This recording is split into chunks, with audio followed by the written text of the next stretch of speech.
प्यासा कौवा। एक दफ़ा का जिक्र है कि एक जंगल में एक कौवा रहता था। एक दिन उसको बहुत प्यास लगी थी। वो पानी की तलाश में इधर उधर घूम रहा था। आखिरकार उसने एक दरख्त के नीचे पानी का एक मटका देखा। जैसे वो मटके के पास पहुंचा और मटके पर बैठ गया, लेकिन बड़ा रंजीदा हो गया। जैसे उसने देखा कि पानी बहुत नीचे है और वो पी नहीं सकता। फिर उसने एक तरकीब सोची कि जो पत्थर मटके के करीब पड़े हैं, अगर इनको मटके में डाल डाल दिया जाए तो पानी ऊपर आ जाएगा।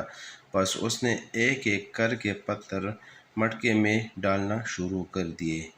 आखिरकार पानी मटके के ऊपर आना शुरू हो गया। जैसे पानी मटके के ऊपर आ गया तो उसने खुशी खुशी पीना शुरू कर दिया और साथ साथ उसके झूमने लगा। और झूमते झूमते वो उसने का की आवाज़ें निकालना शुरू कर दिए। इसके बाद वो खुशी खुशी हवा में उड़ने लगा और टहनियों पे बैठ बैठ कर इधर उधर झूमने लगा, क्योंकि उसको एक खुशी थी कि पानी आखिरकार उसको मिल गया। क्योंकि पानी अल्लाह ताला की एक बड़ी नेमत है और इसके बगैर जीना मुश्किल है।